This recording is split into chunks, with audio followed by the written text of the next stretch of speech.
This channel is proudly partnered with the What the Funk shop. Please check out their store for all sorts of products. They have miniatures, dice, Game Master screens, home decorations, and many other things. You will find the link in the description and in the pinned comment, and make sure that you use my code for a special discount. Hi, welcome to this part of my review featuring Fabula Ultima.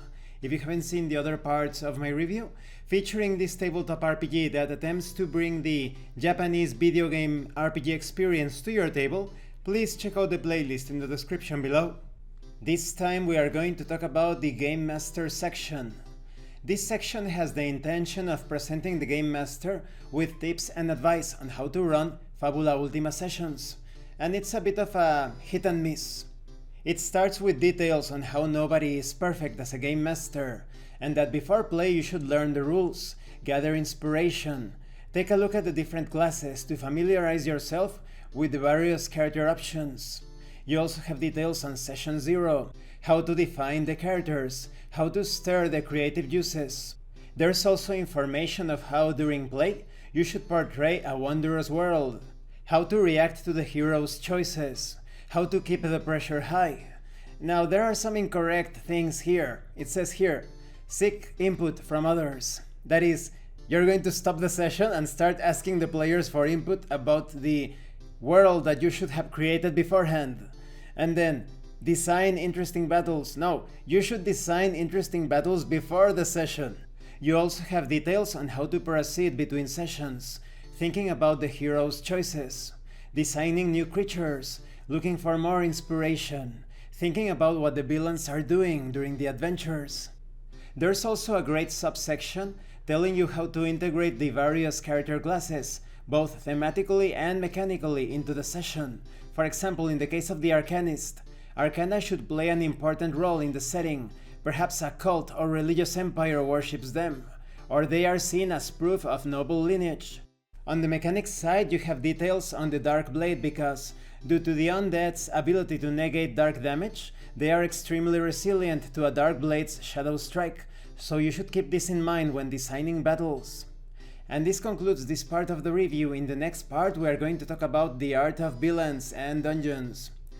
The major flaw with this start of the Game Master section is that some of the information presented in the During Play subsection is incorrect. You're not going to be designing things during the session, and you're not going to be having a conversation with the players mid-session on how to handle things unless you want to destroy the immersion and eliminate the roleplay altogether.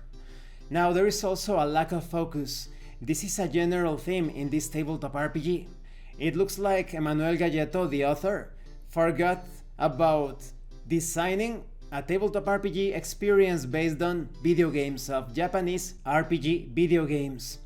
He starts to talk about thinking cinematically, and of course, there are cinematics and cutscenes in video games, but he never mentions something so real like, oh, in this case you should present the encounter describing how letters on the screen flash and say, the objective of this mission is to rescue the princess, or the mission is to secure the castle.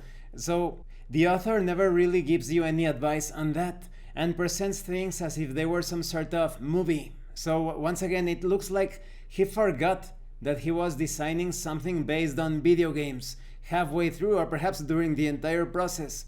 He could learn a thing or two about other video game based tabletop RPGs such as Reminisce. That's a free tabletop RPG, Reminisce, and it has that strong video game flavor communicated so strongly in comparison to Fabula Ultima, which relies almost completely on the Final Fantasy style art to communicate that flavor, that video game style.